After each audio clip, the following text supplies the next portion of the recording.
Revoltas no Brasil colonial. No mapa estão representadas as principais revoltas que ocorreram durante o período colonial brasileiro. A Revolta de Beckman, a Revolução Pernambucana, a Guerra dos Mascates, a Conjuração Baiana, a Guerra dos Emboabas, a Inconfidência Mineira e a Revolta de Vila Rica, também conhecida como Revolta de Felipe dos Santos. Rebeliões nativistas. Contestavam aspectos específicos do pacto colonial, não propriamente falando em independência, possuindo caráter regionalista. Aclamação de Amador. Bueno, 1641. Com o fim da União Ibérica, o governo português proibiu a escravização indígena. Inconformados com essa exigência da metrópole, um grupo de bandeirantes paulistas resolveu armar um levante. Buscando a vitória, os bandeirantes se dirigiram ao rico fazendeiro Amador Bueno, que também era a favor da escravização indígena. Os bandeirantes paulistas convocaram Amador Bueno para que liderasse a revolta, aceitando o cargo de governador da província de São Paulo.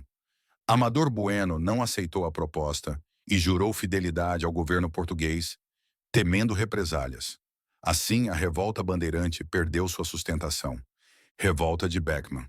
Maranhão, 1648. Latifundiários do Maranhão revoltaram-se, porque faltavam escravos e os jesuítas condenavam a escravidão indígena. O governo português criou a Companhia de Comércio do Maranhão, para controlar o comércio na região. Chefiados por Manuel e Tomás Beckman, os colonos se rebelaram, expulsando os jesuítas do Maranhão, abolindo o monopólio da companhia e constituindo um novo governo que durou quase um ano. Com a intervenção da coroa portuguesa, foi nomeado um novo governador para a região, que puniu os revoltosos com a condenação à prisão ou ao exílio. Manuel Beckman e Jorge Sampaio foram condenados à morte. Guerra dos Emboabas, 1708 a 1709. Pelo fato de terem sido os primeiros a descobrir, os paulistas queriam ter mais direitos e benefícios sobre o ouro que haviam encontrado. Entretanto, os forasteiros chamados Emboabas formaram suas próprias comunidades, dentro da região de exploração aurífera. Formaram-se assim dois grupos rivais. Os paulistas eram chefiados pelo bandeirante Manuel de Borba Gato, e o líder dos Emboabas era o português Manuel Nunes Viana. Entre as lutas mais intensas, o combate desenvolvido no Capão da Traição ficou conhecido pela morte de 300 paulistas pela mão dos Emboabas. No ano de 1709, a coroa portuguesa determinou a imediata separação territorial das capitanias de Minas Gerais, Rio de Janeiro e São Paulo.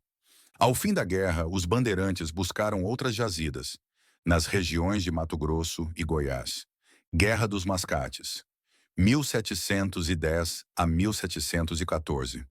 Conflito ocorrido em Pernambuco, resultado do choque entre a aristocracia rural de Olinda e os comerciantes, chamados de mascates, de Recife. A principal causa do confronto foi a decadência da lavoura açucareira, devido à concorrência antilhana, que levou os senhores de engenho de Olinda a endividar-se com os comerciantes de Recife. Olinda era vila, possuía Câmara Municipal e tinha autonomia em relação a Recife, que era sua comarca e subordinada administrativamente. Guerra dos Mascates, continuação. A elevação de Recife à categoria de vila pelo rei de Portugal, no final de 1709, por pressão dos Mascates, separando-a de Olinda, precipitou a guerra. Os senhores de engenho de Olinda, liderados por Bernardo Vieira de Melo, invadiram Recife em 1710, derrubando o Pelourinho, símbolo de autonomia administrativa, e obrigando o governador a fugir para a Bahia. Logo em seguida, os recifenses conseguiram retomar o controle de sua cidade, em uma reação militar apoiada por autoridades políticas de outras capitanias. Em 1711, Félix José de Mendonça foi nomeado governador da província com a missão de pacificar o conflito. O novo governador apoiou os mascates portugueses e estipulou a prisão de todos os latifundiários olindenses envolvidos com a guerra. Determinou também a administração semestral para cada uma das cidades, garantindo a autonomia política de Recife. Revolta de Felipe dos Santos, 1720. O principal motivo dessa revolta foi a instalação, pelo governo português, das casas de fundição. para controlar a cobrança do quinto. Os mineiros, chefiados por Filipe dos Santos, revoltaram-se, exigindo que o governo português acabasse com as casas de fundição e diminuísse o valor dos impostos cobrados. A revolta foi denunciada ao governo de Minas Gerais, que mandou prender Filipe dos Santos. Condenando-o à morte, ele foi enforcado e esquartejado, em praça pública, em Vila Rica. Era pombalina, Marquês de Pombal. Reconstruiu Lisboa após o terremoto de 1755. Criou diversas companhias de comércio. Garantiu o controle da Amazônia, criou o Banco Real, organizou a arrecadação de impostos, estabeleceu a derrama. Organizou alfândegas, tribunais e outras instituições do Estado. Procurou reaquecer a lavoura açucareira do Nordeste. Tentou diminuir a dependência econômica de Portugal com a Inglaterra. Expulsou os jesuítas de Portugal e suas colônias, confiscando seus bens. O chamado terror pombalino. Mudou a capital para o Rio de Janeiro e incentivou manufaturas na colônia. Inconfidência Mineira, 1789. O grupo composto pelo alferes Joaquim José da Silva Xavier, conhecido por Tiradentes, pelos poetas Tomás Antônio Gonzaga e Cláudio Manuel da Costa, pelo dono de mina Inácio de Alvarenga e pelo padre Rolim, entre outros representantes da elite mineira, decidiu lutar contra os abusivos impostos cobrados pela coroa portuguesa, na região de Minas Gerais, influenciados pelos ideais iluministas. E pela Guerra de Independência dos Estados Unidos, o objetivo do grupo era conquistar a liberdade definitiva e implantar o sistema de governo republicano em nosso país. Sobre a questão da escravidão, o grupo não possuía uma posição definida. Estes inconfidentes chegaram a definir até mesmo uma nova bandeira para o Brasil.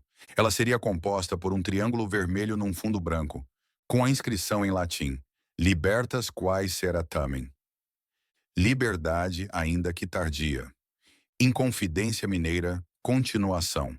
Através da delação de Joaquim Silvério dos Reis, que entregou seus companheiros em troca do perdão de suas dívidas, várias pessoas foram presas pelas autoridades de Portugal. O governador da província, Visconde de Barbacena, iniciou o processo da devassa. Num primeiro momento, 11 foram os condenados à morte pela forca, os outros eram condenados ao degredo perpétuo na África. Ao fim da devassa, somente Tiradentes foi condenado à morte. Foi enforcado na cidade do Rio de Janeiro, no dia 21 de abril de 1792. Logo depois foi esquartejado e seus quartos foram espalhados pela Estrada Real, sendo a cabeça exposta na Praça Central de Vila Rica. Conjuração Baiana, Revolta dos Alfaiates, 1798. Foi um movimento separatista que contou com a participação de sapateiros, alfaiates, bordadores, ex-escravos e escravos. Em alguns momentos teve o apoio de padres, médicos e advogados. A transferência da capital para o Rio de Janeiro, em 1763, fez com que privilégios fossem retirados de Salvador e os recursos destinados à cidade fossem reduzidos. O aumento de impostos prejudicou sensivelmente as condições de vida da população local. O movimento foi fortemente influenciado pelos ideais iluministas propagados pela Revolução Francesa, pela luta de independência do Haiti e dos Estados Unidos e pela maçonaria. Formou-se, então, a sociedade secreta Cavaleiros da Luz. Alguns dos participantes do movimento distribuíam panfletos convocando a população a se posicionar contra o domínio de Portugal. Passaram a difundir propostas e ideais radicais entre os regimentos de soldados e a população em geral. Conjuração Baiana, continuação. O médico Cipriano Barata foi um ativo propagandista do movimento, atuando principalmente entre a população mais humilde e junto aos escravos. Desse modo, a Conjuração Baiana foi assumindo feições revolucionárias, tendo em vista a defesa dos interesses das camadas sociais mais pobres, dos humildes e dos escravos. Com a delação do movimento, seus representantes foram presos pelas autoridades. Os membros da elite que estavam envolvidos no movimento foram condenados a penas mais leves ou tiveram suas acusações retiradas.